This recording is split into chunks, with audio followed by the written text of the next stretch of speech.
तो जो भी नए स्टूडेंट्स हैं और पुराने स्टूडेंट हैं वो एक बार फिर से रिवाइज कर लें, और नोट करना है आपको, हर चीज नोट करना। मैं नोट करने का आपको बकायदा टाइम दूंगा। कल एक स्टूडेंट फरहीन मलिक ने एक मैथ्स का नोट्स बना के भी भेजा, बिल्कुल एज इट इज जो मैंने क्लास में पढ़ाया, 1 to 1 हर चीज कंप्लीट है। ऐसे ही मैं उम्मीद करता हूँ सारे स्टूडेंट इसी तरीके से नोट्स बना के अच्छे ढंग से कर रहे हो, क्योंकि आप जब खुद लिखते हो तो आपको दिमाग उसको एक्सेप्ट करता है। मैं यहाँ कुछ भी लिखता रहूं, मैं यहाँ सारे क्वेश्चन कर दूं, है ना, कुछ नहीं होना इससे आपका। Are you getting the point?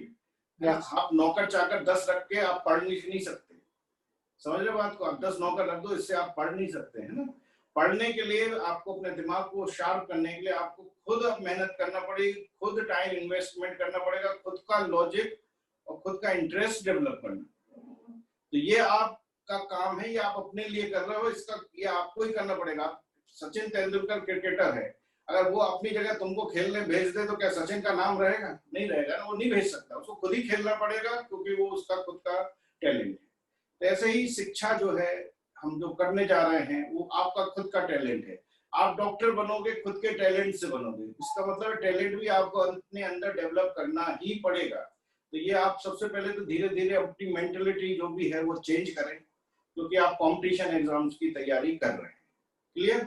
ये तुमको सिखाना पड़ेगा, सीखना पड़ेगा। हो सकता है पहली बार जब मैं बताऊं चीजें, कई स्टूडेंट पढ़ रहे तो एकदम से नहीं समझ आए, क्योंकि हम सब आइंस्टीन के भाई बंधु नहीं है, सामान्य इंसान है। तो कई बार चीजों को बार बार रिवीजन करने की जरूरत पड़ती है, किसी से हेल्प लेके समझने की जरूरत पड़ती है, वो सब करना चाहिए। जब भी आप क्वेश्चन करें नहीं बने कोई दिक्कत नहीं, आप हिंट्स और सॉल्यूशन देखें, आप टीचर्स से पूछें, आप दोस्तों से डिस्कस करें, कुछ भी करें। फिजिक्स में क्वेश्चन होना जरूरी है। बायो और फिजिक्स का नेचर थोड़ा अलग है। बायो में आप थ्योरी पढ़ लेते हो, टीचर थ्योरी पढ़ा देता है, आप क्वेश्चन पर जाते हो, थ्योरी रिलेटेड पॉइंट आते हैं, लॉजिक लगता है और आपके आंसर कई बार बहुत जल्दी आ जाते हैं। फिजिक्स में स्टूडेंट अंतर ही नहीं समझ पाते, वो फिजिक्स में भी यही कॉन्सेप्ट लगाने की कोशिश करते हैं कि फटाक से क्वेश्चन पढ़े और आंसर आ जाए। ऐसा कुछ नहीं होता है। फिजिक्स का क्वेश्चन 1 मिनट में भी सॉल्व हो सकता है, 5 मिनट में भी हो सकता है, 10 मिनट में भी हो सकता है, और सॉल्व हो ही नहीं सकता। ये सारी संभावनाएं होती है फिजिक्स के अंदर। क्वेश्चन की डिजाइनिंग और रिक्वायरमेंट पर डिपेंड करता है, ठीक है ना। तो फिजिक्स सीखने के लिए आपको बहुत एक्स्ट्रा एफर्ट्स देना पड़ेंगे, और अभी से आप करोगे तो जब भी एग्जाम होगा तब तक आप बहुत अच्छे से उसके पहले प्रिपेयर हो चुके होंगे। और फिजिक्स की स्कोरिंग आपके सिलेक्शन को बहुत सिक्योर करती है, अच्छी रैंक पर आपको ले जाता है अगर आपके फिजिक्स में अच्छे मार्क्स आते हैं, ठीक है ना। तो ये फिजिक्स का इंपॉर्टेंस है, ये मैं आपको बता दिया। तो मैं यहाँ कुछ भी करता रहूं, कितना भी क्वेश्चन सॉल्व कर दो, इससे आपका भला नहीं होगा। बात तब तक है जब मैं जो चीज बताऊं वो आप सीख जाओ, उसका सेंस आपको आ जाइए। अच्छा एक और बात बता दें, आप सभी 11th 12th पढ़े हुए बच्चे हैं, कई बच्चों ने 11th 12th में ऑलरेडी कोचिंग की होती है, इवन एलएन ज्वाइन किया होता है, और वो इस बैच में होंगे, या एक ड्रॉप ऑलरेडी हो गया होगा, सेकंड ड्रॉप होगा, तो वो बहुत ऑलरेडी बहुत अच्छे टीचर्स से पढ़े होते हैं, है ना। और सबका फिजिक्स में टीचर्स जब आप साल भर रहते हैं तो एक कनेक्शन बन ही जाता है। तो यहाँ आप जब है तो आप मेरे को पहली बार देख रहे हैं तो एकदम से कई बार कई स्टूडेंट का कनेक्शन बन नहीं पाता है ना, उनको पुराने टीचर्स की याद आती है, और क्यों नहीं आएगी यार। मैं भी आज भी अपने 9th 10th के टीचर्स या कॉलेज के 1-2 टीचर उनको याद करता हूँ, तो वो आती है, वो नेचुरल है। लेकिन दुनिया यही है, लाइफ यही है कि आपके सामने जो चीज है आपको उससे सीखना है, ठीक है ना। तो मेरा काम ये है कि आपने जो पुराना जो भी आपको आता है, जो अच्छा आता है आप अपने पास रखें, लेकिन मैं आपको गारंटी देता हूं कि आपको बहुत कुछ नया सीखने को मिलेगा और एडवांस सीखने को मिलेगा, जो मैं आपको बताऊंगा, है ना। फिजिक्स को एक अलग लेवल पे मैं आपको सिखा के ले जाऊंगा। और मैं बता दूं, मैं बहुत बेसिक से पढ़ाना पसंद करता हूँ फिजिक्स। मैं तो ये मान के चलता हूँ कि यहाँ बैठा हुआ बच्चा ने आज के पहले कभी फिजिक्स पढ़ी नहीं। मैं बायोलॉजी वाले बच्चों की पूरी एक टेंडेंसी, मेंटलिटी जानता हूँ। मैं उस बच्चे को पढ़ाने के लिए स्टार्ट करता हूँ, इसलिए जो बच्चे जिनको आता है वो मैं जो पढ़ा रहा हूँ उसमें बारीकी सीखें, गलतियां अपनी खत्म करें, जो भी आपने मिसकॉन्सेप्ट बना रखे वो साफ करते चले, है ना। और जो नए बच्चे हैं वो अच्छे से सीखते चलें। बहुत फिजिक्स बहुत सिंपल है, बस आप उसको रेगुलर पढ़ें, डेली पढ़ें। हाँ, फिजिक्स तभी आपको बनेगी, मैं आपको एक मंत्र दे रहा हूँ, ठीक है। और वो मंत्र ये है कि फिजिक्स को पढ़ने की एक हैबिट होना चाहिए। अब हैबिट का मतलब ये है भाई, हैबिट सिंपल है, आप सुबह उठते हो, ब्रश करते हो, ब्रश क्या है? हैबिट है। अब बगैर ब्रश किए आप नाश्ता और खाना नहीं खा सकते, तो ये हैबिट में आ जाता है ना। कई लोग दोपहर में 1 बजे खाना खाते हैं, कई लोग 6 बजे खाना खा लेते हैं, तो ये क्या है? उनकी हैबिट है। कई लोगों को सुबह घूमने जाने का, वॉकिंग करने का बहुत आदत होती है, उसके बिना उनका पूरा दिन नहीं कटता। ये क्या है? हैबिट है। और ये हैबिट कब डेवलप होती है? जब हम किसी चीज को लगातार करते रहते हैं। शुरू में बहुत कष्ट होता है कोई भी हैबिट डेवलप करने में, लेकिन धीरे धीरे जब हम लगातार उस चीज को करते हैं तो हैबिट आ जाती है। तो पहले आप अपनी मेंटलिटी को सही करें। फिजिक्स पढ़ना एक हैबिट बनाना पड़ेगा। हैबिट का मतलब आपको बाकी सारे सब्जेक्ट बहुत इंपॉर्टेंट है, आप भी अच्छे से जानते हैं, लेकिन फिजिक्स आप सीख नहीं सकते। आपको फिजिक्स खुद को सिखाना पड़ेगी, एक्स्ट्रा एफर्ट्स करना पड़ेगा। जैसे जिम जाने में जो कष्ट होता है ना आदमी को, वहां जाके मेहनत करना पड़ेगी, उसका कोई मतलब भी नहीं है, वही है सेम फिजिक्स। फिजिक्स में जिम जाने जैसा ही आपको मेंटल मतलब स्टेटस लाना पड़ेगा। और आप जानते हैं जब आप जिम जाते हैं तो कितना फिट रहते हैं, आपको कितना अच्छा महसूस होता है, वो उसका रिजल्ट होता है। कहने का मतलब सिंपल है कि फिजिक्स पर डे 3 आवर्स आप देना धीरे धीरे चालू। हैबिट होना चाहिए फिजिक्स, है ना। अभी तो शुरुआत है, धीरे धीरे जैसे चीजें आगे बढ़ेंगी, सिलेबस भी बढ़ेगा, क्वेश्चंस भी बढ़ेंगे, आपको 3-4 घंटे कम पढ़ने लगेंगे।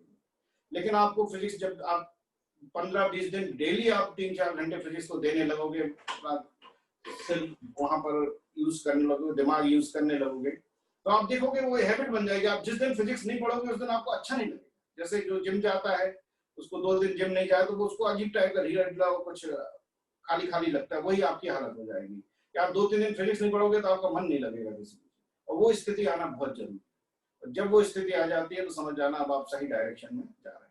तो मैंने बेसिक मूल मंत्र दे दिए कि फिजिक्स को आपको किस ढंग से लेना। अब मैं आ जाता हूं वेक्टर्स पर।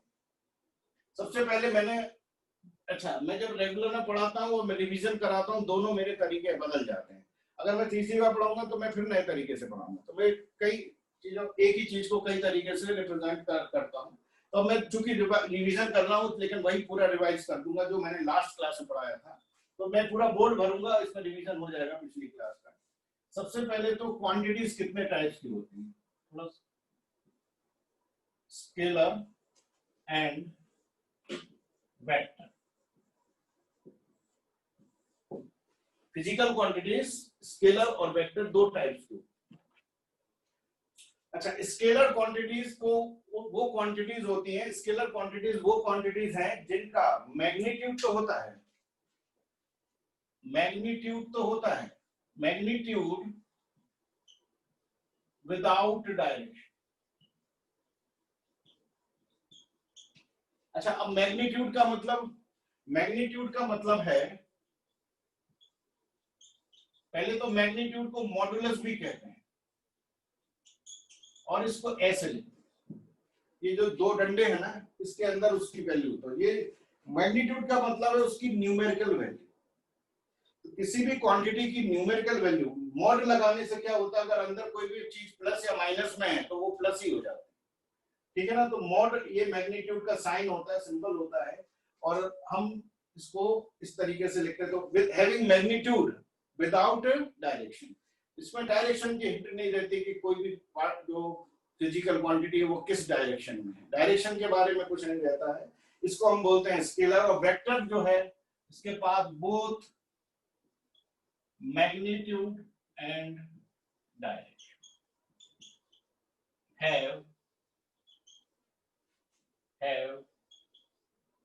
have both magnitude and direction। मतलब ऐसी क्वांटिटी जिनका मैग्नीट्यूड तो होता ही है, 2, 3, 4 मैग्नीट्यूड न्यूमेरिकल वैल्यू तो होते ही है, लेकिन उनके साथ उनको डायरेक्शन के बिना रिप्रेजेंट नहीं कर, अधूरे रहते हैं वो। ऐसी क्वांटिटीज को हम वेक्टर क्वांटिटीज कहते हैं। अच्छा, स्केलर क्वांटिटी के जो एग्जांपल है, बहुत सिंपल डिफरेंस है, आपको क्लियर हो गया होगा। अच्छा, एग्जांपल आप जानते हैं, mass, length, time, current, charge, work, energy, potential, ये सारे के सारे जो एग्जाम्पल हैं, ये बहुत सारे एग्जाम्पल हैं, और भी लिख देता हूं मैं। Density, speed, distance,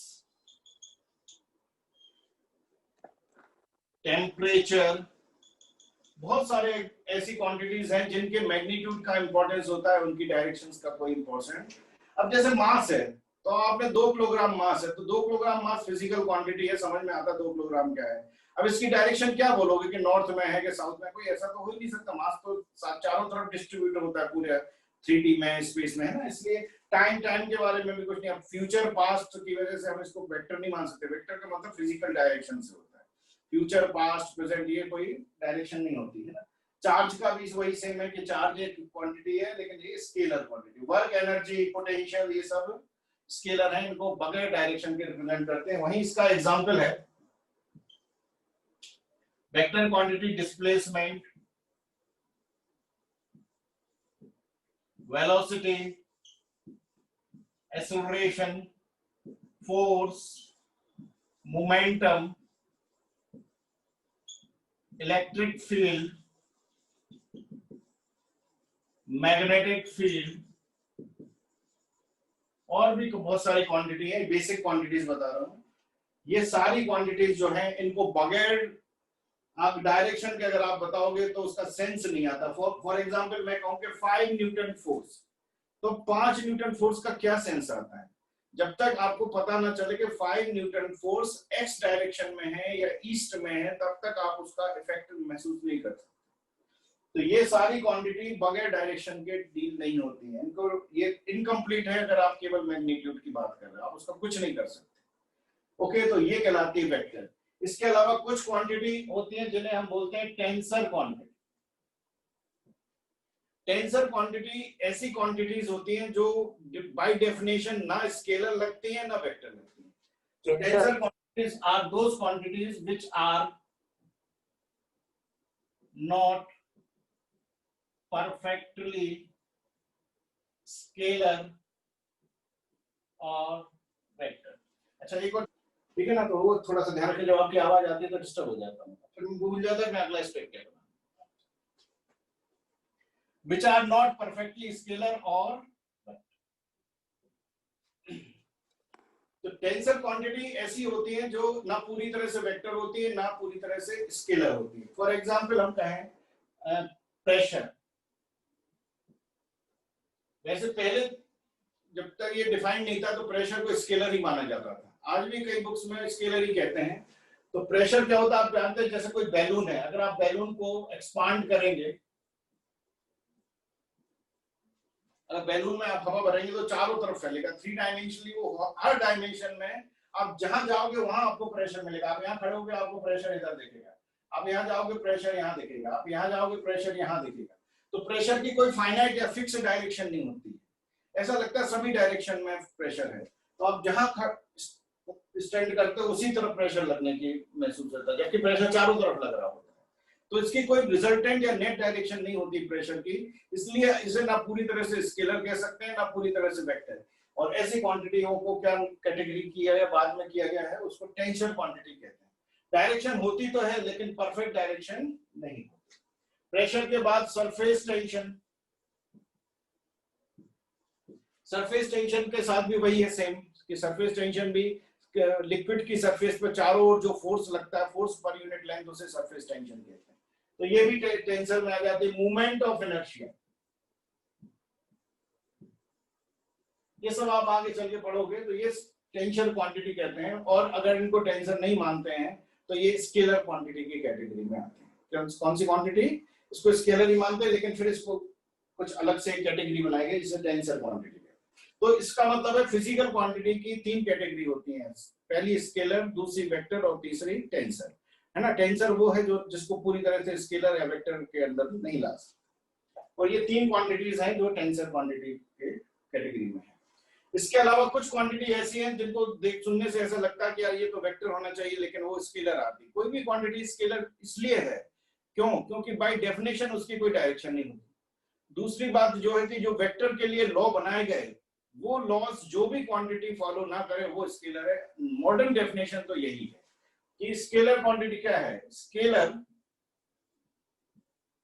quantities are those quantity which does not obey vector addition law। ये है मॉडर्न डेफिनेशन कि आप किसे स्केलर कहोगे। तो सिंपल सी बात है, जो वेक्टर के एडिशन लॉ बनाया गया है, ट्रायंगल लॉ बनाया गया है, उस लॉ को जो क्वांटिटी फॉलो ना करे वो वेक्टर नहीं। फॉर एग्जांपल करंट, आप सभी जानते हैं करंट की डायरेक्शन होती है करंट की डायरेक्शन होती है हाई पोटेंशियल से लो पोटेंशियल।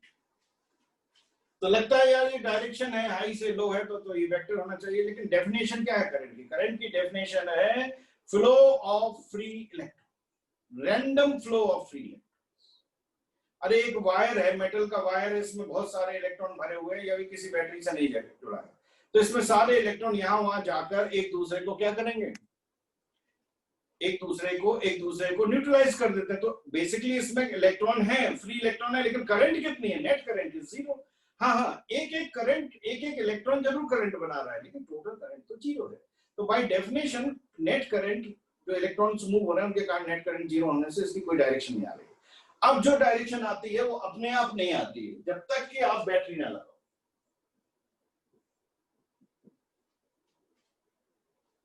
आप बैटरी लगाते हो तो एक प्रकार का आपने फोर्स कर दे दिया। जब इलेक्ट्रॉन फोर्सली मूव होते हैं तब इलेक्ट्रॉन का मोशन के अपोजिट डायरेक्शन में हमने करंट को एज्यूम किया है। इसलिए बोलते हैं करंट की जो डायरेक्शन होती है वो आइडेंटिकल होती है। आइडेंटिकल मतलब एज्यूम्ड होती है, फोर्स्ड होती है। इलेक्ट्रॉन फोर्स्ड होकर एक ही डायरेक्शन में चलते हैं, बाय डेफिनेशन नहीं चलते। बाय डेफिनेशन किसी भी मेटल में इलेक्ट्रॉन है तो वो रैंडमली मूव करते हैं और टोटल करंट जीरो होती है। ओके, तो फोर्स्ड अगर आप किसी भी क्वांटिटी को फोर्स्ड करके मूव कराओगे तो वो वेक्टर नहीं हो जाएगी। एक मास लिया 2 किलोग्राम और इसको उठा के नॉर्थ डायरेक्शन में मैंने फेंक दी है, तो अगर मास को मैं लेकर नॉर्थ डायरेक्शन में फेंक दूं तो वो मास वेक्टर थोड़ी ना हो जाएगा, क्योंकि बाय डेफिनेशन मास जो है वो मास 3 डायमेंशनली हर जगह डिस्ट्रीब्यूट होता है, तो बाय डेफिनेशन वो स्केलर है, उसकी कोई परफेक्ट डायरेक्शन नहीं है। हाँ, आपने मास को उठा के नॉर्थ में फेंका तो अगर आप वेलोसिटी कहोगे तो वो वेक्टर है, क्योंकि वेलोसिटी की डायरेक्शन नॉर्थ होगी। बात आ रही समझे? तो इस तरीके से करंट जो है, जो डायरेक्शन होती है वो आइडेंटिकल होती है, एज्यूम्ड डायरेक्शन होती है, और ऐसी चीजों को वेक्टर नहीं कह सकते। तो करंट इज स्केलर क्वांटिटी। मुझे पता है यहाँ थोड़ा लाइट ज्यादा है, कोई दिक्कत नहीं, इतना दिख रहा होगा। तो करंट इज स्केलर क्वांटिटी। अब एक चीज और ध्यान रखना, मैं आपको ये बताता हूँ कि वेक्टर लॉ कैसे फॉर्म नहीं करती है। फॉर एग्जाम्पल ये करंट है, मैं इसको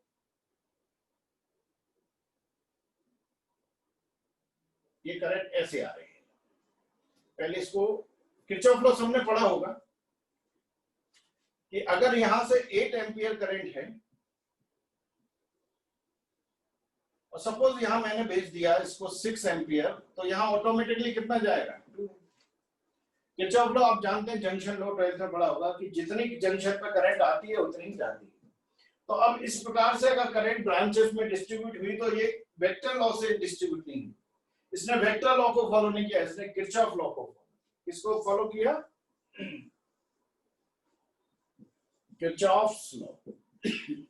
जितनी करंट आना है उतनी ही जाना, ठीक है ना? तो 8, और अब अगर मैं रिजल्टेंट निकालूं तो इसका मतलब है 2 और 6 का रिजल्टेंट 8 होना चाहिए, लेकिन 2 और 6 का रिजल्टेंट अगर आप देखोगे तो वो 8 नहीं होगा, है ना? इसका जो रिजल्टेंट है वो एंगल पे डिपेंडेंट नहीं, कि 2 करंट जो है उनके एंगल। तो वेक्टर क्वांटिटीज वो होती है जिनका एडिशन या रिजल्टेंट या सबट्रैक्शन या मल्टीप्लिकेशन, उन दोनों वेक्टर क्वांटिटीज की जो डायरेक्शन होती है उसके रिजल्ट, उसके बीच के एंगल पर डिपेंडेंट है। जब तक आपको एंगल की जानकारी ना हो, आप ना रिजल्टेंट निकाल सकते हैं, ना उनको माइनस कर सकते हो, ना उनको प्रोडक्ट कर सकते हैं। तो वो क्वांटिटी जो एंगल पर डिपेंडेंट होती है, अगर मैं इस वायर को थोड़ा छोटा कर दूं, थीटा कम कर दिया मैंने, तो क्या इनमें करंट चेंज हो जाएगी? क्या इनका रिजल्टेंट चेंज हो जाएगा? कुछ नहीं होगा। ये 8 है, ये 6 ही रहेगी और ये 2 ही रहेगी। वायर का एंगल कम ज्यादा करने से इनकी क्वांटिटीज पे कोई फर्क नहीं पड़ रहा है, क्योंकि ये वेक्टर लॉ फॉलो ही नहीं करती, ये तो किरचॉफ लॉ फॉलो करती है। इसलिए करंट जो है वो कैसी क्वांटिटी है? Scalar quantity. इसके अलावा हम आ जाए एरिया। एरिया भी स्केलर ही है, बाय डेफिनेशन एरिया स्केलर है ना? कोई भी प्लेन है वो प्लेन एक्स में भी होता है और वाई में भी होता है, एक्स एक्सिस में भी रहता है, वाई एक्सिस में। जब उसका फाइनल कोई डायरेक्शन ही नहीं है तो वो कैसी क्वांटिटी में कंसीडर करेंगे? Obviously scalar quantity. तो एरिया बाय डेफिनेशन स्केलर है, क्योंकि इसकी कोई परफेक्ट डायरेक्शन नहीं होती, लेकिन फिजिक्स में हम एरिया को जब कंसीडर करते हैं तो हम उसको वेक्टर मानते हैं। स्मॉल एरिया, एलिमेंट एरिया, कई चीजें हैं जिनको हम एलिमेंट लेके, एलिमेंट एरिया का मतलब समझ रहे हो आप? एलिमेंट एरिया का मतलब है कि ये एक कोई सरफेस है, इस सरफेस पर अगर आपको एलिमेंट एरिया कंसीडर करना है तो आपको अपनी पोजीशन फिक्स करना पड़ती है कि जो सरफेस है वो आप कहां से व्यू कर रहे हैं। फॉर एग्जांपल मैं बुक से बताता हूं, ये इसका एरिया आपको दिख रहा है, ये इस प्लेन का एरिया है। अब ये एरिया बाय डेफिनेशन ये एक्स में भी है, ये वाई में भी है और एक्स वाई में भी है, ठीक है ना? क्योंकि डायरेक्शन कितनी होती है, एक्स वाई जेड डायरेक्शन नहीं होती है, इनफाइनाइट डायरेक्शन होती है। डायरेक्शन इनफाइनाइट हो सकती है, कुछ भी हो सकती है डायरेक्शन। तो ये बहुत सारी कहीं भी फिक्स इसकी डायरेक्शन है, लेकिन याद रखना है फिजिक्स में जब हम एरिया को ट्रीट करते हैं, अगर आपकी पोजीशन क्लियर है तो वो उस पर एक छोटा सा एलिमेंट एरिया जो लिया जाता है वो वेक्टर कंसीडर करते हैं। फॉर एग्जांपल मैं अगर इस सरफेस को ऊपर से देख रहा हूं, ये आपको फ्लक्स निकालते समय मैग्नेटिक इफेक्ट में ईएमआई में काम आएगा, जहां एरिया के फॉर्मूले सरफेस एरिया का, कॉइल का सरफेस एरिया है ना, ये सब जरूरत पड़ती है। तो अगर मैं ऊपर से व्यू कर रहा हूं तो मेरे लिए अब ये मेरा पोजीशन फिक्स हो गई, तो मैं इसमें एक जो एलिमेंट लूंगा वो वेक्टर कंसीडर किया जाता है और इस एलिमेंट को बोलते हैं एरिया वेक्टर। क्या बोलते हैं हम? Area vector. हाँ, अब एरिया वेक्टर क्या होता है? एक्चुअल में किसी भी सरफेस पर जो नॉर्मल ड्रॉ करते हैं, जो भी नॉर्मल ड्रॉ किया जाता है उसको हम एरिया वेक्टर कहते हैं। तो एलिमेंट एरिया को हम कैसा कंसीडर करेंगे भाई? वेक्टर। और इस पर जो नॉर्मल ड्रॉ करते हैं इसको बोलते हैं एरिया वेक्टर। इसको कभी कभी ऐसा लिखते हैं डीएस वेक्टर। तो व्हाट इज एरिया वेक्टर? ये है angle 90 degree, normal drawn on surface is called area vector. Clear हो गया? जब आप फ्लक्स निकालेंगे तो आपको एरिया को वेक्टर लेना है, और वेक्टर लेना है मतलब डायरेक्शन निकालना आना चाहिए।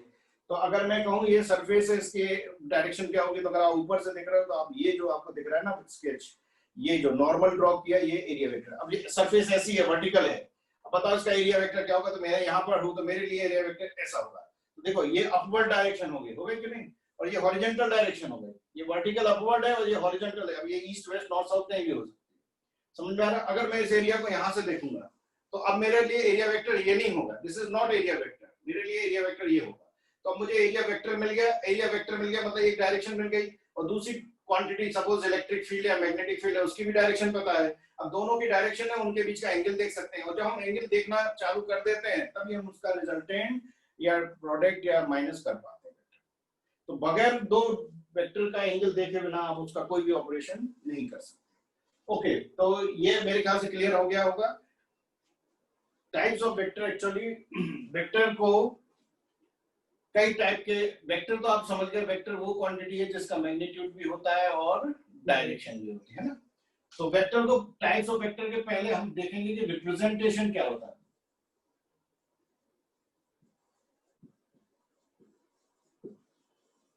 वेक्टर को लिखते कैसे हैं? वेक्टर को लिखने का तरीका भाई कि वेक्टर जो है पहले उसका मैग्नीट्यूड होगा और साथ में उसकी क्या होगी, ये है वेक्टर। किसी भी वेक्टर को केवल मैग्नीट्यूड बता के नहीं बता, फिजिक्स में इंपॉर्टेंस है उसकी डायरेक्शन के बिना वो अधूरा है। तो वेक्टर लिखना है तो उसका मैग्नीट्यूड भी लिखो, साथ में उसकी डायरेक्शन, ये वेक्टर कहलाता है। फॉर एग्जांपल अभी आप पढ़े हुए हैं तो मैं आपको डायरेक्ट बता भी सकता हूं कि मैंने लिखा -5i, तो ये फोर्स का सही रिप्रेजेंटेशन। बताओ इसमें मैग्नीट्यूड क्या है, कोई बताएगा? फोर्स को लिखा है मैंने -5i है ना, बताओ इसमें मैग्नीट्यूड। इसमें जो माइनस साइन होता है वेक्टर के आगे वो कभी मैग्नीट्यूड के साथ नहीं होता है। इसका जो मैग्नीट्यूड है वो तो 5 ही है, और इसकी जो डायरेक्शन है वो एक्चुअल में -i, ठीक है ना। ये होती है वेक्टर क्वांटिटी, इसके बिना नहीं लिखते हैं। अब जैसे वेक्टर को फिजिकली ऐसे रिप्रेजेंट करते हैं, ये O है और ये A है, या ये A है और ये B है ना। अब बिल्कुल बेसिक जब बच्चे समझते हैं ना वेक्टर, तब क्या होता है एक्चुअल में, क्या होता है जब हम किसी पेपर पर वेक्टर को ड्रॉ करते हैं तो उसका एक यूनिट लेते हैं कि भाई 1 सेंटीमीटर 10 मीटर के बराबर हो। तो ऐसे मैं 1 सेंटीमीटर खींचता जाता हूं, अगर मैंने 5 सेंटीमीटर खींच दिए तो मैंने माना है कि 1 सेंटीमीटर 10 मीटर को रिप्रेजेंट कर रहा है, तो 5 सेंटीमीटर कितने को रिप्रेजेंट करेगा? 50 मीटर को। तो ये जो स्टार्टिंग पॉइंट है इसको बोलते हैं स्टार्टिंग पॉइंट,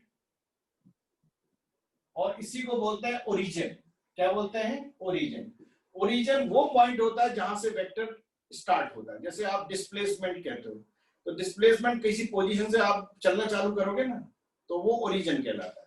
और जिस डायरेक्शन फाइनल जो पॉइंट होता है, जो फाइनल पोजीशन, ये कौन सी पोजीशन है? Final position. तो जो फाइनल पोजीशन की तरफ जहां आप जा रहे हो उस तरफ वो डायरेक्शन का एरो आता है ना। तो ये बताता है कि ये स्टार्टिंग है और यहाँ पहुंच गया बंदा, और ये बीच में डायरेक्ट स्ट्रेट लाइन से जोड़ना है। अब ये यहां से यहाँ कहां से घूम के गया इससे मतलब नहीं। तो ये जो है इसे हम वेक्टर कहते हैं। इसको लिखने का तरीका है ए बी वेक्टर। इसका मतलब है ए से स्टार्ट होकर बी की तरफ है डायरेक्शन।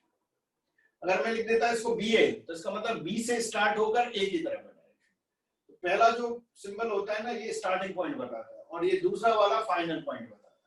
ठीक है ना। तो ये ए बी वेक्टर है। इसको कभी कभी हम सिंपल स्मॉल ए वेक्टर ऐसा भी लिख सकते हैं। तो ये वेक्टर लिखने का तरीका। जब वेक्टर के ऊपर ये साइन लगा देते हैं तो ये वेक्टर रिप्रेजेंट करते हैं। अब मुझे इसका मैग्नीट्यूड लिखना है, तो मैग्नीट्यूड लिखने के लिए आपको मॉड लगाना पड़ेगा और ए बी वेक्टर को अंदर करना। इसको अगर ऐसा लिखा है तो आप समझ जाओ कि ये क्या लिखा हुआ है, किसी वेक्टर का केवल मैग्नीट्यूड, जो हमने कहा ना जैसे 5 न्यूटन है, इसे बोलते हैं क्या? मैग्नीट्यूड। चाहो तो आप कभी इसको ऐसे भी लिख सकते, मतलब केवल ए बी वेक्टर हटा दिया हमने, तो आप समझ जाओ वो मैग्नीट्यूड। चाहो तो आप इसको केवल ऐसे भी लिख सकते, क्योंकि हमने स्मॉल है। सॉरी, मैग्नीट्यूड रिप्रेजेंट करने का बहुत सिंपल तरीका है। मॉड लगाते हैं, वेक्टर हटा देते हैं, ये सारे तरीके से मैग्नीट्यूड रिप्रेजेंट करते हैं। और जब इस तरीके से लिखते हैं तो ये वेक्टर कहलाता है। वेक्टर वो क्वांटिटी होती है जिसके अंदर मैग्नीट्यूड के साथ साथ डायरेक्शन क्लियरली इंडिकेट हो, तो ये रिप्रेजेंटेशन कहलाता है वेक्टर का। मेरे ख्याल से आपको वेक्टर का लिखने का तरीका और ये सब क्लियर हुआ होगा। अब हम टाइप्स पे आ जाते हैं। पहले रिप्रेजेंटेशन देखा, अब हम टाइप देखा। बहुत सिंपल है। पहला टाइप है इक्वल वेक्टर। सिंपल सी बात है, दो वेक्टर हैं, ये ए बी है, ये ए बी की जगह हम इसको लिख रहे हैं ओ ए और ओ बी। ठीक है ना। ये एक क्वांटिटी है और ये दूसरी क्वांटिटी। अब आपको क्लियरली लिख रहा है कि दोनों की डायरेक्शन कैसी है? सेम है। कैसे पता चला भाई? एकदम एक ही डायरेक्शन दिख रही है, पैरेलल है। पैरेलल का मतलब होता है सेम डायरेक्शन। क्या मैग्नीट्यूड के बारे में क्या कहोगे? तो मैग्नीट्यूड भी सेम है। तो इक्वल वेक्टर वो है जिसका मैग्नीट्यूड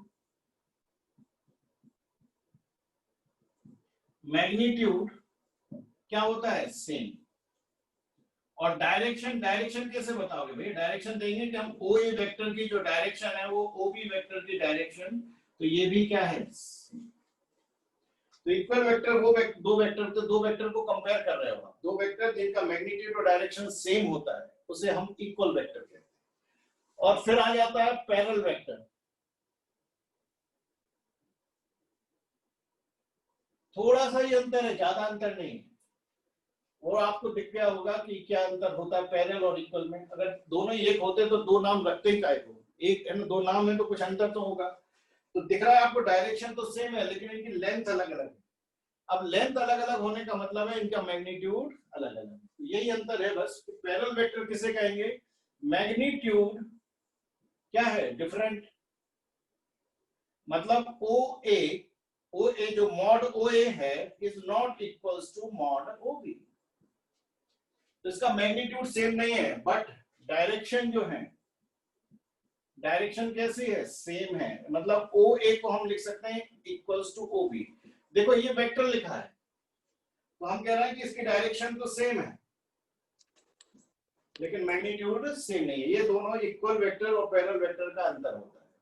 तो हम क्या इसको इक्वल वेक्टर कह सकते हैं पैरेलल वेक्टर को? बिल्कुल नहीं कह सकते। क्यों नहीं कह सकते? इक्वल वेक्टर को पैरेलल वेक्टर नहीं कहा जा सकता। जितना ज्यादा फिजिक्स में कहीं ये बहुत यूज नहीं होता है, लेकिन हमें अंतर पता होना चाहिए कि 5 न्यूटन अलग है और 7 न्यूटन अलग।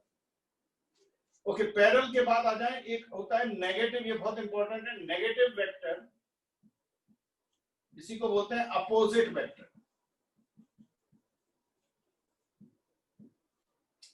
तो मैंने लास्ट क्लास में बताया था, फिर एक बार बता रहा हूं, बिल्कुल क्लियर हो जाना चाहिए। जैसे ये ओ ए वेक्टर है, ठीक है ना, ये डायरेक्शन है और ये मैग्नीट्यूड। अब अगर मैं इसको पलट दूं, इसकी डायरेक्शन 180 से घुमा दूं, इसको थीटा 180 डिग्री कर दूं इसका, तो ये ए होगा और ये ओ हो जाएगा। तो अगर कोई वेक्टर को जस्ट 180 डिग्री से घुमा दे, अभी तो देखो इससे ही समझ में आ जाएगा। अभी ये दो वेक्टर हैं, ये इक्वल वेक्टर है। कैसे वेक्टर हैं? इक्वल। हमने इस वेक्टर को उठा के ऐसा घुमा दिया 180 से। कितने से? 180 से। मैग्नीट्यूड तो सेम है, लेकिन डायरेक्शन क्या है इसकी? अपोजिट। इसलिए अब हम इसको बोलेंगे अपोजिट वेक्टर। ये दोनों अपोजिट वेक्टर हैं, या ये वाला वेक्टर इसका नेगेटिव वेक्टर, ये होता है अपोजिट। तो डायरेक्शन क्या हो जाती है? मैग्नीट्यूड क्या होता है बताएं जरा। मैग्नीट्यूड सेम होगा, बट डायरेक्शन क्या होगी? हाँ, अपोजिट। अपोजिट का मतलब है 180 डिग्री का रोटेशन होना चाहिए। 180 डिग्री पर अगर दूसरा वेक्टर है तो वो अपोजिट वेक्टर कहलाता है। इसलिए इसको लिखने का तरीका बहुत इंपॉर्टेंट है। इसको लिखने का तरीका हम ऐसा लिखेंगे कि ओ ए वेक्टर जो है वो माइनस ए ओ वेक्टर है। अगर हम इसको ए वेक्टर मान ले, स्मॉल ए, और इसको स्मॉल बी, तो हम लिखेंगे ए वेक्टर जो है वो माइनस बी वेक्टर है।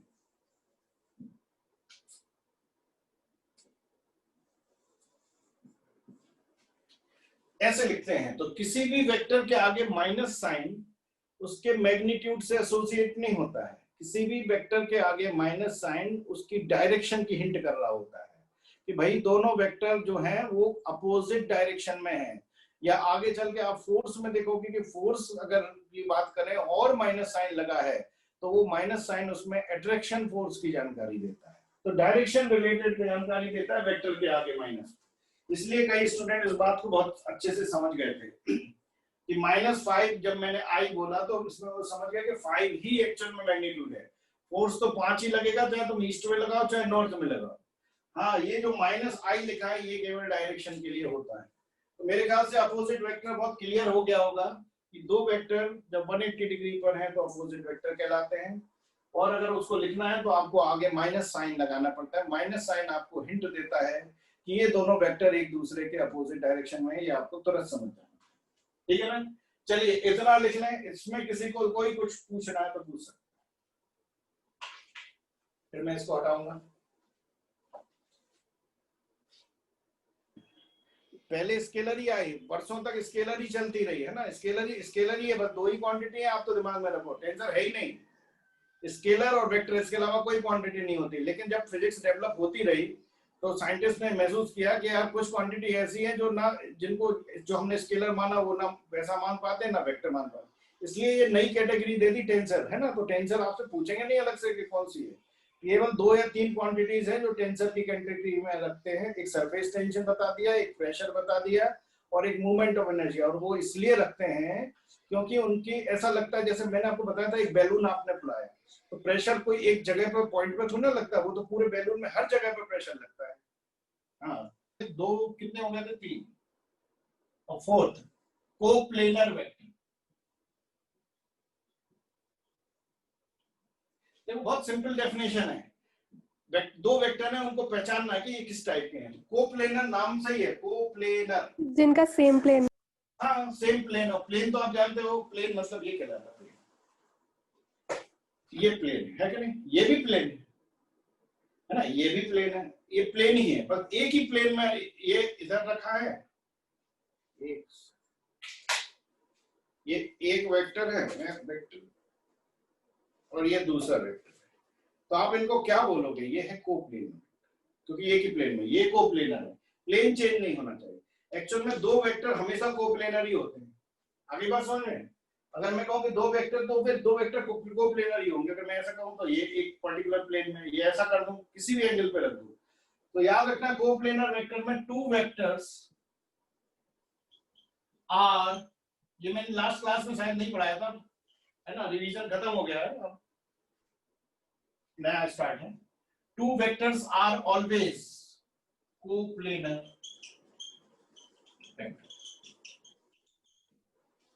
तो दो वेक्टर तो हमेशा कोप्लेनर होते हैं, दो वेक्टर हमेशा क्या होते हैं, कोप्लेनर होते हैं। लेकिन more than two may be coplanar. क्या आप इस बात को समझ रहे हैं कि दो वेक्टर की बात करें तो हमेशा ही कोप्लेन में है, लेकिन अगर तीन वेक्टर हो जाए तो ये देखो अभी तो ये प्लेन में है कि नहीं, तीनों प्लेन में है, तीनों प्लेन में है। लेकिन अगर मैंने तीसरा वेक्टर ऐसा कर दिया तो क्या आप इन तीनों वेक्टर को कोप्लेनर बोलोगे?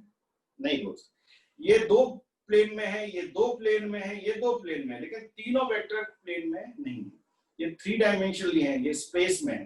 तो तीन वेक्टर जो है वो कोप्लेनर हो भी सकते हैं और नहीं भी। तो ऐसे वेक्टर को हम कोप्लेनर वेक्टर कहते हैं। फिर आ जाता है, एक होता है को करंट, को इनिशियल वेक्टर।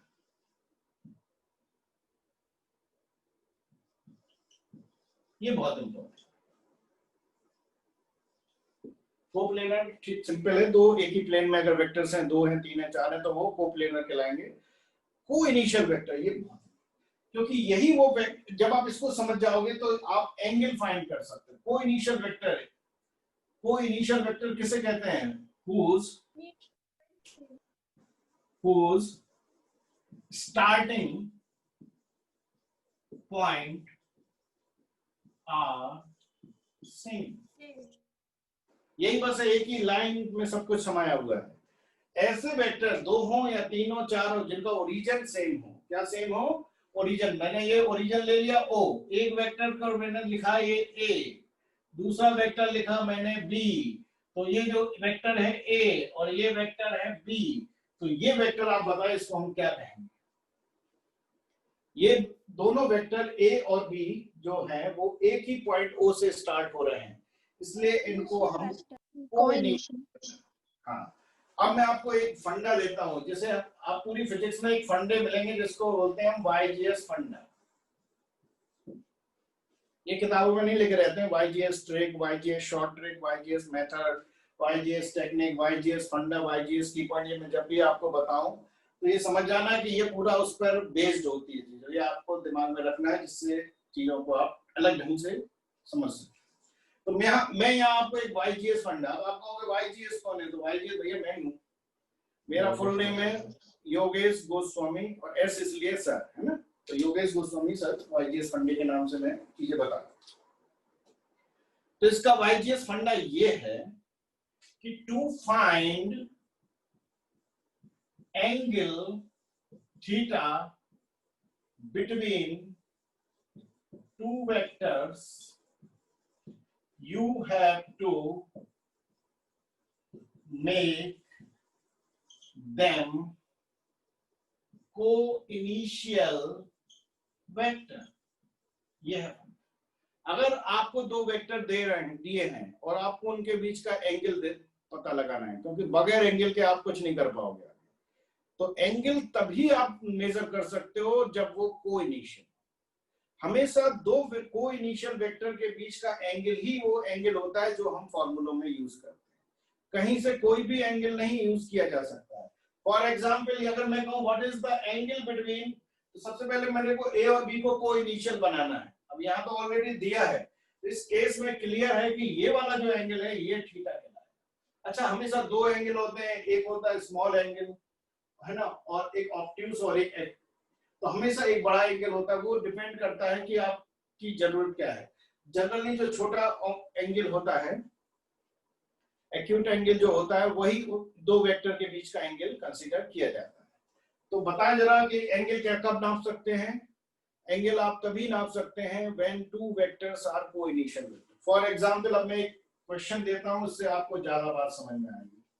थोड़ा सा पेन में इंक की कमी लग रही है। तो क्वेश्चन ये है कि एक वेक्टर है ये A वेक्टर, ठीक है, और ये दूसरा वेक्टर है B वेक्टर, और मैं यहाँ एक एंगल लिख रहा हूं, ये वाला एंगल 150 डिग्री एंगल। अब मैं कहूं बताओ फाइंड एंगल बिटवीन 30 डिग्री। बिल्कुल सही। आप कई स्टूडेंट्स 30 दे रहे हैं, मैं भी चैट पे नहीं पढ़ पा रहा हूँ, आवाज जरूर सुन रहा हूँ। तो जरा बोल के बताओ क्या 150 वाला है कोई?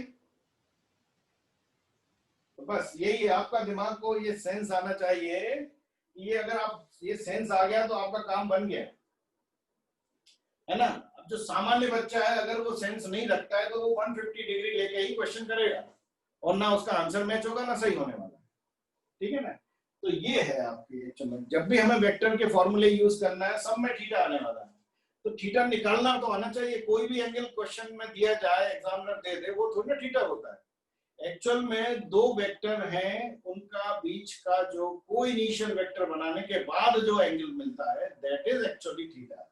तो आपने बिल्कुल सही कहा, 30 डिग्री इसका सही आंसर है। अब मैं आपको फिर एक और फंडा देता हूं, ये पहला फंडा हो गया, एक और फंडा यहां लिख देता हूं।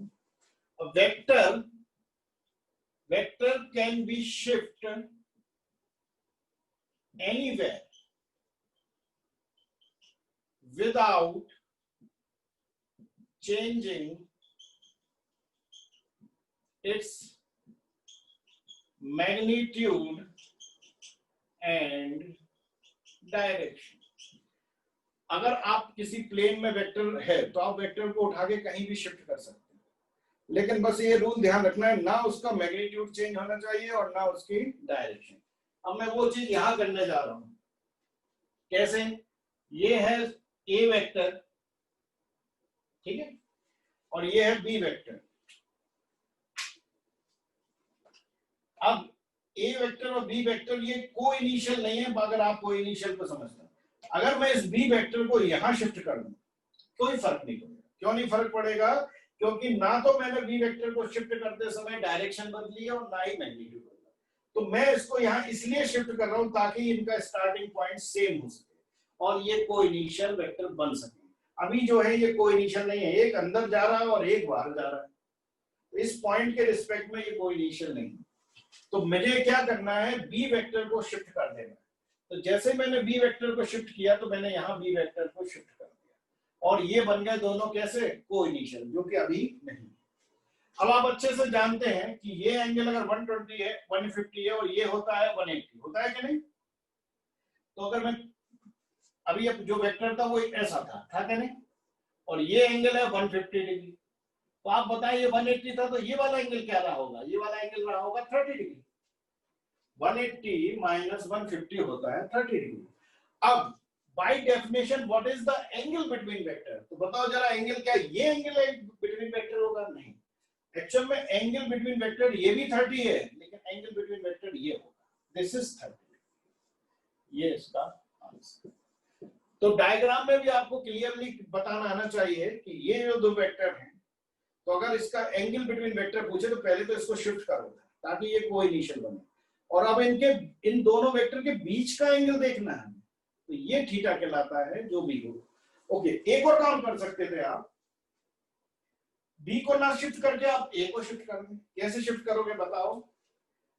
ए को शिफ्ट करोगे तो ऐसे, मैं ए को उठा के ना डायरेक्ट यहां रख दूं, बी को कुछ नहीं किया मैंने, बस ए को उठा के यहां कर दिया, तो भी आप देख रहे हो कि ये एंगल क्या होगा फाइनली, ये 150 आप जानते हैं हर हालत में, और ये एंगल क्या होगा, है ना, ये 30 हो जाएगा, तो ये एंगल भी क्या जाएगा, 30 जाएगा, है ना, ये वैसे ही हो जाएगा। तो कैसे भी शिफ्ट कर सकते हो आप, बी को भी शिफ्ट कर सकते हो, आप ए को भी शिफ्ट कर सकते हो, आपको को इनिशियल बनाना पड़ता है, फिर एंगल मिलता है। एक और क्वेश्चन करते हैं सर। हाँ सर, ए को पीछे भी शिफ्ट कर सकते हैं? हाँ, मैंने अभी आज जस्ट बताया आपको कि आप चाहो तो ए को भी ऊपर शिफ्ट कर सकते हो। नहीं सर, ऊपर नहीं, पीछे की साइड भी शिफ्ट कर सकते हैं। उससे क्या फायदा होगा? अगर बी ए को मैं पीछे शिफ्ट कर दूं तो को इनिशियल थोड़ा ना बन जाएगा, ये तो को टर्मिनेटिंग बन जाएगा। समझ में आ रही बात को? तो हमको कोई इनिशियल बनाना है, हमको शिफ्ट सिर्फ करने फॉर्मेलिटी के लिए शिफ्ट नहीं करना है, हमारा शिफ्ट करने का उद्देश्य है हम वेक्टर किसी को भी यहाँ वहाँ करेंगे और उनके स्टार्टिंग पॉइंट को ज्वाइन करेंगे, हमारा उद्देश्य वो है। और स्टार्टिंग पॉइंट को जब आप ज्वाइन करोगे तो वो कोई इनिशियल बनेगा, और जब वो कोई इनिशियल बनेगा तब आपको एंगल थीटा मिलता है। ओके, फॉर एग्जाम्पल मैं एक ये दे रहा हूँ डायग्राम,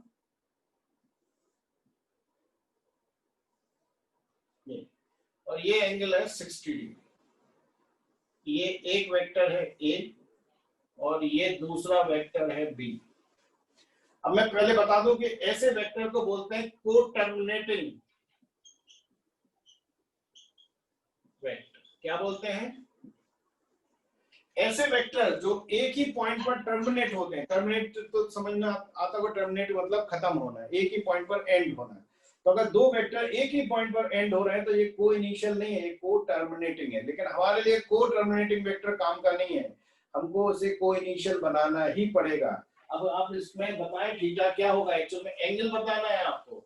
तो ये जो दिख रहा है 60 डिग्री, 60 डिग्री। लेकिन ये आपको जो दिख रहा है, अगर आप कह रहे हो कि यही एंगल है वेक्टर के बीच में, तो आप गलत बोल रहे हो। ये जो डायग्राम में मैंने एंगल बताया, it is not the angle between vector. ये न्यूमेरिकली ठीक बोल रहे हो आप, लेकिन ये टेक्निकली गलत है। ये एंगल नहीं, रिजल्टेंट के लिए ये एंगल काम नहीं करता आपका। इसको बनाना पड़ेगा आपको को इनिशियल। बनाओ जरा, कैसे बनाएंगे को इनिशियल? 240 दोनों को शिफ्ट करके। अरे रुक तो जाओ भी, पहले तो आपको जो 60 दिख रहा है दो वेक्टर के बीच, ये एंगल सही नहीं है, ठीक है ना? क्यों नहीं है? क्योंकि ये को टर्मिनेटिंग है भाई मेरे, को इनिशियल वेक्टर बनाना जरूरी है। तो को इनिशियल के लिए मैं क्या करूं, मैं क्या करूंगा, मैं उठा के इसको शिफ्ट कर दूंगा इधर। ये ऐसा है ना, या तो है ना, या तो है ना, और ये मैं इसको यहाँ शिफ्ट कर दूं। तो ये रखते हैं अपन बी ऐसा ही, और जो ए है देखना एक ही बार में, जो ए वेक्टर है मैं इसको बगैर डायरेक्शन चेंज किए बस इसके ओरिजिन को जोड़ दूंगा। तो ये हो गया मेरा वेक्टर ए, और स्टार्टिंग पॉइंट्स कॉमन हो गया कि नहीं? अभी ये को टर्मिनेटिंग थे, अब मैंने उठा के ए को यहां शिफ्ट, ताकि इनके स्टार्टिंग पॉइंट ज्वाइंट हो सके। तो ना मैंने डायरेक्शन बदली, ना मैंने मैग्नीट्यूड बदला, और मैंने ए को उठा के यहां चिपका दिया। अब इनके बीच का जो एंगल है थीटा, अब इनके दो वेक्टर के को इनिशियल वेक्टर हो गए ना ये, अब इनके बीच का जो एंगल थीटा है, ये जो है ये कहलाएगा आपका एंगल बिटवीन वेक्टर, ना कि ये कहलाएगा। तो ये वाला एंगल थीटा इस तरफ आया है ना, कितना होगा? ऑब्वियसली आप जानते हो, ये तो 60 डिग्री, ये 60 है, ये 60 है, ये दोनों एंगल कौन से होंगे, है ना? ये मैंने यहाँ शिफ्ट किया ना यार, तो ये कौन से एंगल कहलाते हैं? Alternate opposite. हाँ, तो सिंपल है, ये 60 तो ये भी 60, लेकिन टेक्निकली ये नहीं है। क्यों नहीं है? आप वेक्टर पढ़ चुके हैं, मैं कहूँ बताओ इसके रिजल्टेंट की डायरेक्शन या सम की डायरेक्शन क्या होगी? तो सम की डायरेक्शन यहाँ थोड़ी ना होगी, सम इन दोनों का रिजल्टेंट होगा वो इस डायरेक्शन में, एंगल को डिवाइड करते हुए जाता है। तो ये जो थीटा है ये इसमें ये वाला होगा, दिस इज द राइट। तो को टर्मिनेटिंग एंगल है, वो एंगल जो दिख रहा है वो न्यूमेरिकली जरूर सही है, लेकिन वो टेक्निकली गलत है। आपको इसको शिफ्ट करना पड़ेगा, एक वेक्टर को यहाँ शिफ्ट कर दिया तो को इनिशियल बन गए। अब इनका रिजल्टेंट, अब इनका थीटा मिल गया, और रिजल्टेंट इसके बीच में कहीं जाए, है ना कि इधर नहीं जाएगा। इनके को इनिशियल वेक्टर के बीच से रिजल्टेंट या सम जाता है, क्या डिफरेंस है ना? तो मेरे ख्याल से ये एंगल निकालना सीखे हैं, ये जल्दी से नोट करें। मैं और क्वेश्चन देने वाला हूँ एंगल निकालने के, देखता हूँ आप कितना समझ पाए। नोट कर ले, किसी को कुछ पूछना है तो पूछ ले। सर बोलो बोलो। को इनिशियल वेक्टर में ओ पॉइंट ओरिजिन है, यदि वेक्टर डिफरेंट पोजीशन में डायरेक्शन में रहे तो? अरे कहीं बहुत सब डिफरेंट तो है, ये इसकी डायरेक्शन यहाँ है, इसकी डायरेक्शन यहाँ है, सर को इनिशियल वेक्टर में, तो को इनिशियल वेक्टर में भैया डायरेक्शन डिफरेंट ही होती है। ये ओ ए की डायरेक्शन कहीं और है, ये ओ बी की कहीं और है, तो वो तो कोई भी वेक्टर अच्छा। सेम डायरेक्शन में हो जाएगा तो फिर वो तो इक्वल वेक्टर हो जाएगा। तो ये दोनों वेक्टर की डायरेक्शन अलग अलग है, तभी तो एंगल की जरूरत पड़ रही है। किस दो वेक्टर के बीच एंगल की जरूरत कब पड़ती है? जब वो अलग अलग डायरेक्शन में होते हैं। अगर सेम डायरेक्शन में तो एंगल क्या हो जाएगा? 0 डिग्री। अपोजिट डायरेक्शन में तो एंगल क्या हो जाएगा? 180 डिग्री। परपेंडिकुलर है तो क्या होगा? 90 डिग्री। तो दो वेक्टर के बीच एंगल निकालने के लिए इसीलिए जरूरत पड़ती है क्योंकि उनकी डायरेक्शन अलग अलग होती है, और जब हम एंगल देख लेते हैं तब हम रिजल्टेंट या सम या डिफरेंस या प्रोडक्ट कर पाते हैं। मेरे ख्याल से बात क्लियर? सर बोलो बोलो, सुन रहा हूं मैं लिखने के लिए वहां बोर्ड के से हट जाता हूं। जो स्टूडेंट लिखना चाहते हैं वो लिखते रहें। ये है ना, इनके ओरिजिन सेम है क्या? ओरिजिन सेम दिख रहा है ऊपर में? ये को प्लेनर है, एक ही प्लेन में ऊपर वर्टिकल प्लेन में, लेकिन कोई इनिशियल नहीं है। पता है कोई इनिशियल कब होंगे, जब ये इनको हम जोड़ेंगे। ये होता है ना, एक ही पॉइंट से स्टार्टिंग होना चाहिए, ओरिजिन कॉमन होना चाहिए, उसे बोलते हैं को इनिशियल। इसलिए कोप्लेनर, दो वेक्टर कोप्लेनर होते ही हैं, आपको उसको प्रूफ नहीं करना है, लेकिन को इनिशियल नहीं होंगे, है ना। इसकी डायरेक्शन यहाँ है, इसकी डायरेक्शन है, जिसका मतलब ये थोड़ा ना कि एक ही पॉइंट से आ रहा है, तो है ना, कोई आदमी खरगोन से आ रहा है, कोई आदमी बड़वानी से आ रहा है, तो वो कोप्लेनर है, लेकिन कोई इनिशियल नहीं है, क्योंकि दोनों खरगोन से या दोनों बड़वानी से नहीं आ रहे। मेरी बात समझ में आ रही? तो जिनका स्टार्टिंग पॉइंट एक ही होता है वो को इनिशियल वेक्टर कहलाता है।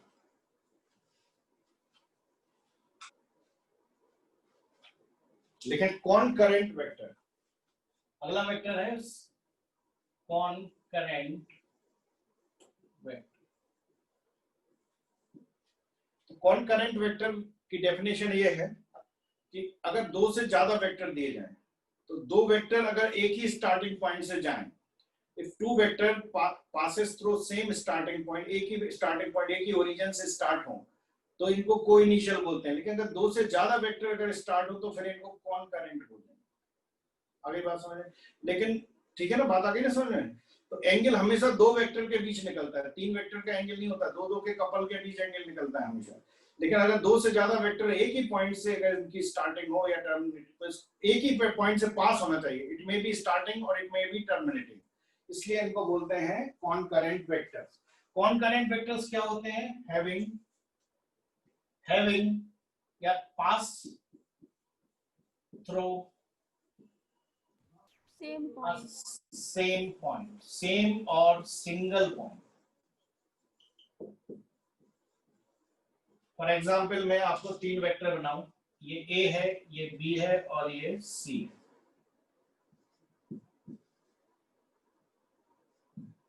या ये ए है ऐसा। अगर मैं कहूं कि ये तीनों वेक्टर कैसे हैं, तो आप कहोगे ये तीनों वेक्टर कॉनकरेंट हैं। क्यों है कॉनकरेंट? क्योंकि ये तीनों एक ही पॉइंट ओ से ही गुजर रहे हैं, है ना। ये वेक्टर कॉनकरेंट नहीं है क्योंकि इसका पॉइंट कहीं और है और इसका कहीं और है, ये कॉनकरेंट। तो जब दो या तीन या चार कितने भी वेक्टर हो, अगर वो एक ही पॉइंट से पास होते हैं, उनका ओरिजिन एक ही हो, चाहे आ रहे हो चाहे जा रहे हो, बस पास होना चाहिए, इसको बोलते हैं कॉनकरेंट वेक्टर। मेरे ख्याल से ये बात भी क्लियर हो गई होगी। तो बहुत बारीकी का अंतर होता है को इनिशियल में और कॉनकरेंट में। को इनिशियल इसलिए इंपॉर्टेंट है क्योंकि को इनिशियल बना के ही एंगल निकाला जाता है। कॉनकरेंट का कुछ नहीं है, कॉनकरेंट बस ये सेंस देता है कि अगर तीन फोर्स है वो एक ही पॉइंट पर एक ही ऑब्जेक्ट पर लग रहे हैं तो ऑटोमेटिकली वो कॉनकरेंट होता है, उसमें उनके एंगल का कोई इंपॉर्टेंस नहीं। सर को इनिशियल वेक्टर को कॉनकरेंट वेक्टर बोल सकते हैं?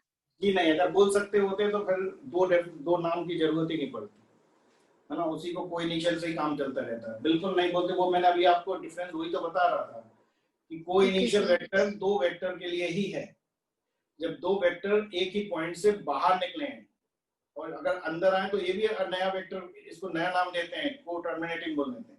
को इनिशियल बहुत क्लियर है, एक ही पॉइंट से बाहर निकलना चाहिए और उनके बीच का जो एंगल होता है वो थीटा निकालते हैं, तभी जब वो को इनिशियल। अब कॉनकरेंट के लिए ऐसा कोई कंडीशन नहीं है, दो से ज्यादा वेक्टर दिए हों, बस एक पॉइंट से पास होना चाहिए। यहाँ देखो ना, इस पॉइंट से तीनों बाहर जा रहे हैं कि नहीं, है ना। और या अंदर भी आ सकता है, एक अंदर भी आ सकता है, बाहर भी आ सकता है, एक पॉइंट से पास होना चाहिए, इसको कॉनकरेंट बोलते हैं। दो से ज्यादा वेक्टर के लिए जो शब्द आ जाता है वो कॉनकरेंट होता है। लेकिन को इनिशियल वेक्टर को तभी कह सकते हैं, दो से ज्यादा वेक्टर हो तो भी चलेगा, लेकिन वो एक पॉइंट से स्टार्ट होना चाहिए। हाँ, आप इसको देख रहे हो तो ये आप को इनिशियल भी बोल सकते हो, इसको कॉनकरेंट भी बोल सकते हो। क्यों? क्योंकि their starting point is same. ठीक है ना। मेरे ख्याल से बहुत बारीकी का अंतर है कॉनकरेंट में और को इनिशियल में। कॉनकरेंट में वेक्टर अंदर आ भी सकता है, बाहर जा भी सकता है, लेकिन को इनिशियल में अंदर आ नहीं सकता। को इनिशियल में वेक्टर्स को एक पॉइंट से बाहर ही जाना है, एक ही पॉइंट से स्टार्ट होना चाहिए। क्लियर? सर हाँ, मतलब को इनिशियल में सिर्फ दो वेक्टर एप्लीकेबल होंगे? हाँ, एंगल निकालने के लिए दो वेक्टर की ही जरूरत पड़ती है। को इनिशियल में ना? हाँ, को इनिशियल से ही एंगल निकाला जाता है और दो वेक्टर की ही जरूरत है। अब मैं एक क्वेश्चन दे रहा हूँ, इससे आपका फंडा और क्लियर होगा। ऐसे बात करने से नहीं हो पाता है कई बार। अब एक ही बार में समझना है, बार बार रिपीट करने को मत कहना, एक ही बार में क्लिक करने की कोशिश करना। ये एक वेक्टर है ए, ये एक दूसरा वेक्टर है बी और ये है तीसरा वेक्टर सी, ठीक है ना। ये तीन डायरेक्शन है, तीनों वेक्टर को जोड़कर इस टाइप का डायग्राम बनना। मतलब एक वेक्टर ये जो है वो इस डायरेक्शन में है, इसका मैग्नीट्यूड दिख गया तुमको, है ना। ये नाम भी दे दो, ए बी सी, नाम भी दे दिए, पॉइंट्स के नाम है ये। और ये जो लेंथ है ये मैग्नीट्यूड बताएगा, और ये एरो जो है ना इसका ये डायरेक्शन बताएगा।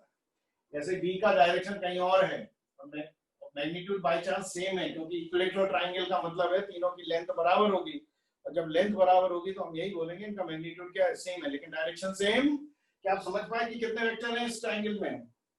3 वेक्टर हैं, और तीनों वेक्टर की क्या जानकारी दिख रही है? A B C are vectors having same magnitude, क्योंकि इक्विलेटरल ट्रायंगल मान रहे हैं हम, ये मैग्नीट्यूड सेम है बट डायरेक्शन आर डिफरेंट। आपका क्वेश्चन है find angle between number 1 A and B vector, number 2 B and C vector, number 3 A and C vector। इनके बीच का एंगल बताना है आपको, और ये तीनों का एंगल 60 डिग्री। आप हवा में नहीं बता सर ये तीनों का एंगल 60 नहीं डिग्री। बता सकते।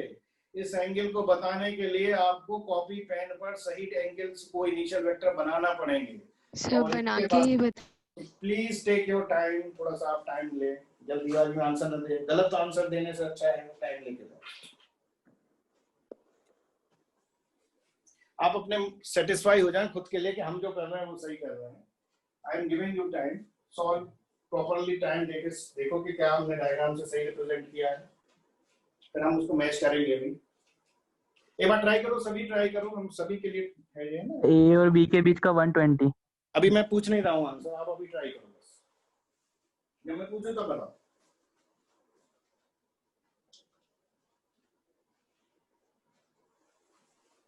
टेक योर टाइम, गलती नहीं चाहिए भाई, सही चाहिए, भले कुछ भी हो जाए, और सभी ट्राई करो। बहुत सारे बच्चे हैं, मैं चाहता हूं लास्ट बच्चे तक, एक बच्चे तक ये बात पहुंचे। जिसको समझ में आ गया मोस्ट वेलकम, लेकिन बनना सबसे चाहिए। चलिए मेरी तरफ से तो टाइम कंप्लीट हो गया। अब बताओ क्या आंसर देना चाहते हो, देखें कॉमन आंसर है कि नहीं। अब खोलो, अनम्यूट करो। 120 सर। ए और बी के बीच 120, बी और सी के बीच। हाँ सर। वो ये आ रही है। अब कोई बात नहीं, अब आपको मैच करना है कि क्या एक्चुअल में एंगल है। चलिए मैं आपको बता, एक बार में समझना। ये इस टाइप से 3 वेक्टर दिए हैं और पूछा गया है व्हाट इज टाइम कितना होगी।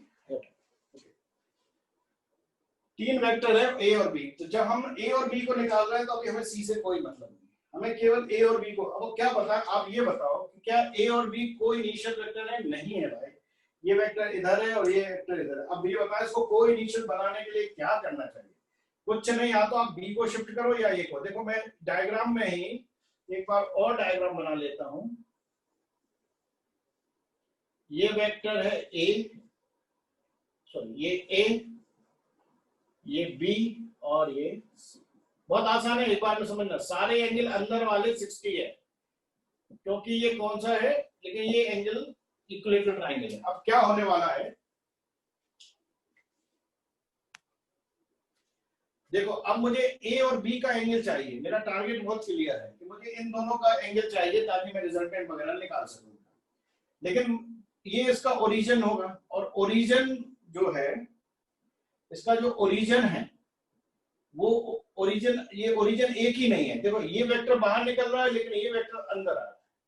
तो आपको क्या करना है, इस बी को इसको बी को कुछ ना करके ए को आगे बढ़ा देना। मैं ए वेक्टर को यहाँ शिफ्ट कर दूंगा, कोई फर्क नहीं पड़ेगा, क्योंकि ये रूल है, आप वेक्टर को कहीं भी शिफ्ट कर सकते हो, बस डायरेक्शन मैग्नीट्यूड नहीं बदलेगी। ठीक है ना। तो मैंने ए वेक्टर को यहाँ शिफ्ट कर देना है, ये ए वेक्टर उठा के यहाँ शिफ्ट कर, ट्राई हो गए हैं। ये मैंने ए वेक्टर को शिफ्ट कर दिया। अब आप ध्यान से देखें, ये को इनिशियल हो चुके हैं।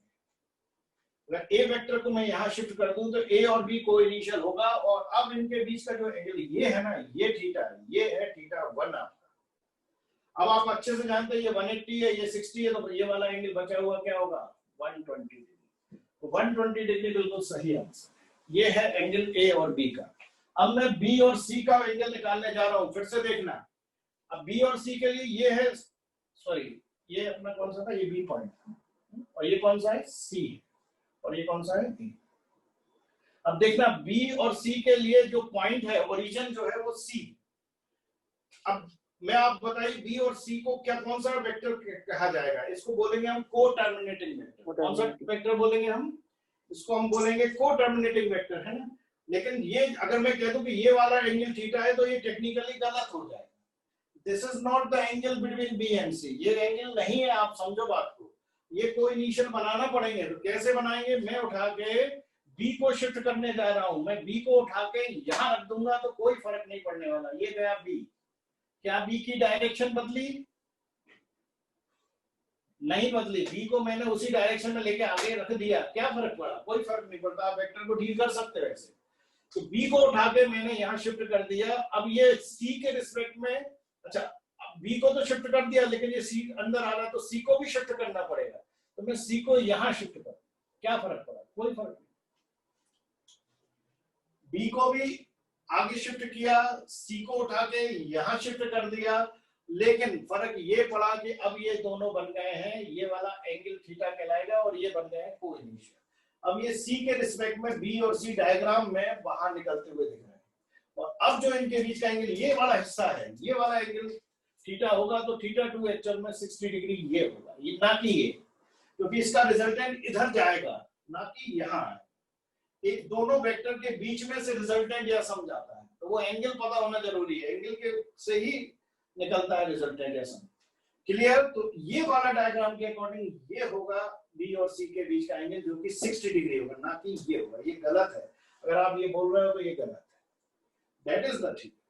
अब आ जाते हैं ए और सी के बीच। देखो भाई, ए और सी का स्टार्टिंग पॉइंट ये है, ये दोनों वेक्टर, इसको भूल जाओ। ए और सी को ध्यान से देखो, तो क्या ये कोइनिशियल है? बिल्कुल है।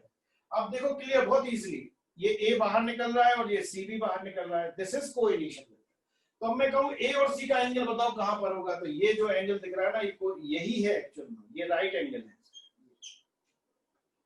तो ए और सी के बीच का एंगल थीटा 60 डिग्री यहां मेजर होगा, बी और सी का थीटा 60 डिग्री यहां मेजर होगा, और ए और बी का एंगल थीटा 120 डिग्री यहां मेजर होगा।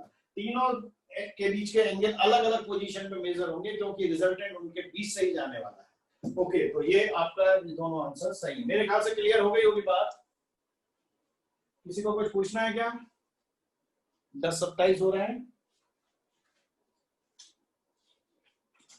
बस एक लास्ट क्वेश्चन आज और मैं दूंगा, आप 3-4 मिनट के अंदर सभी आंसर देंगे। नोट कर लें जिसको नोट करना है, मैं एक स्क्रीनशॉट ले लूं फटाफट मोबाइल से।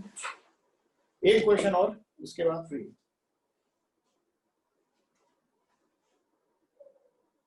एक और क्वेश्चन अगर ये कर लिया तो आपको पूरा समझ आएगा। इक्विलेटरल ट्रायंगल ही ले रहे हैं हम अभी भी। ओके, ये ए है, ये बी है और ये सी है। इस टाइप से एक क्लोज्ड लूप बना रहा है तीनों वेक्टर। इक्विलेटरल ट्रायंगल है, सारे एंगल ई,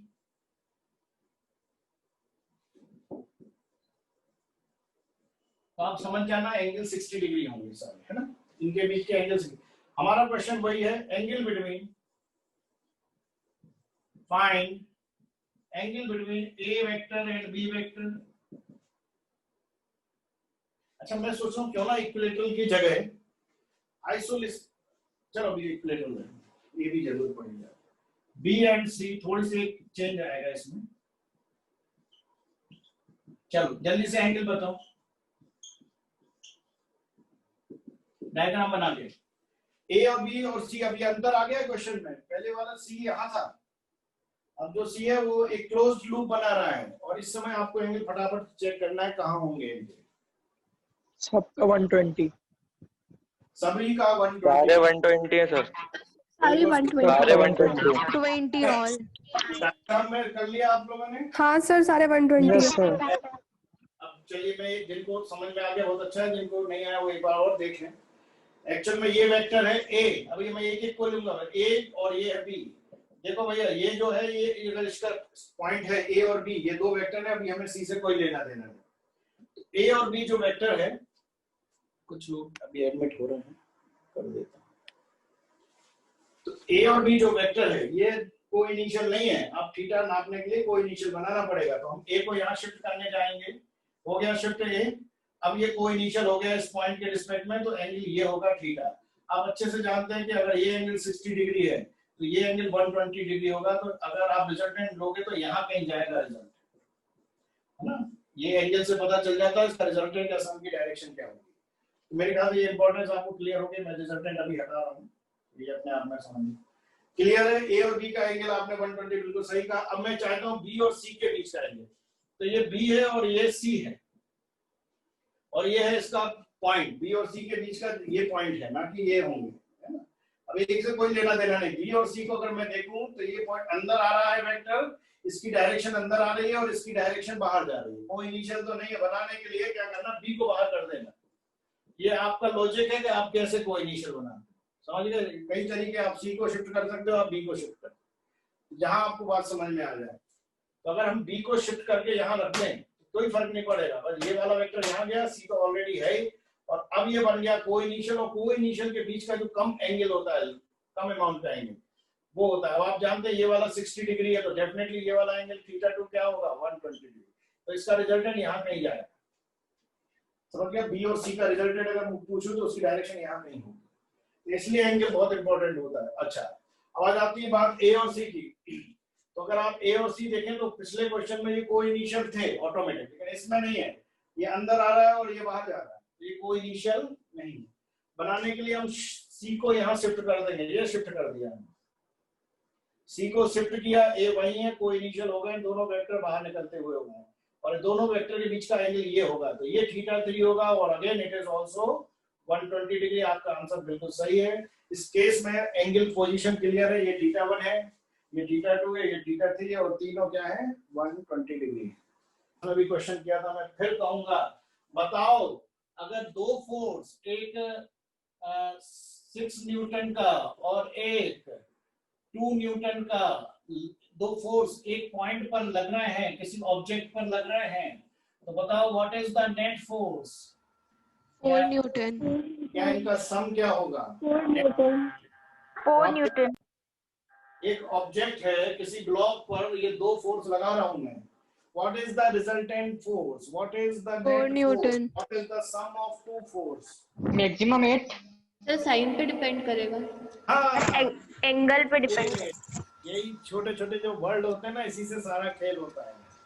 नहीं है 4, मैं फिर से बता रहा हूँ, अगर आप 8 न्यूटन बोलते हो तो भी गलत हो, सर 4 to 8 न्यूटन।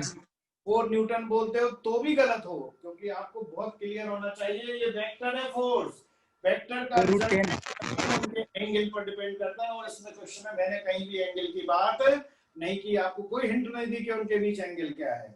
इसलिए आप इसका अगर बात करूं तो इसका मैक्सिमम 8 न्यूटन होगा। एंगल 0 एक ही डायरेक्शन में होंगे ना तो ऐड हो जाएंगे, अपोजिट में होंगे तो माइनस हो जाएगा, तो 2 न्यूटन हो जाएगा। 6 - 2 कितना, 4 न्यूटन। तो इसका 4 रिजल्टेंट या सम जो है, वेक्टर सम जो है वो 8 न्यूटन भी हो सकता है। वेक्टर सम जो है, वेक्टर सम कह रहा हूं मैं, सम ही होता है। इसको अगर अपोजिट वेक्टर करके ऐड करोगे तो 4 न्यूटन हो जाएगा। अच्छा, ये 90 डिग्री पर है तो और भी, तो इसका जो नेट फोर्स है या जो सम है वो 8 न्यूटन मैक्सिमम होगा, और मिनिमम कितना होगा, 4 न्यूटन। एक्चुअली डिपेंड्स cos 0 पे 8। Depends upon angle between vector. क्या डिपेंड करता है, रिजल्टेंट। रिजल्टेंट और सम, ये अभी क्लास में बहुत डिटेल से बताने वाला हूँ, यही हम बता रहा हूँ। इसका रिजल्टेंट निकालने के लिए आपको इसके बीच का एंगल पता होना बहुत जरूरी है। रिजल्टेंट और angle depends upon the angle between two vector, और ये कुछ भी हो सकता है। ये जो आप 6 + 2 या 6 - 2 स्केलर के साथ कर सकते हैं, इसके साथ कर सकते हैं, जोड़ना घटाना स्केलर के साथ हो सकता है। भाई इसको जोड़ के बताओ तो 8 कह दिया, माइनस करके बताओ 4 कह दिया, ये स्केलर क्वांटिटी के साथ होता है, वेक्टर के साथ नहीं हो सकता है। अगर आपको पता है कि वेक्टर की बात कर रहे हो तो डायरेक्शन देखना जरूरी है, उनके बीच का एंगल देखना जरूरी है, उसके बाद आप सम या डिफरेंस बता पाओ। एंगल का इंपॉर्टेंस क्लियर हो गया सभी को? Yes sir. है ना। अब मैं बस आज के लिए विराम ले रहा हूँ, अब अगली क्लास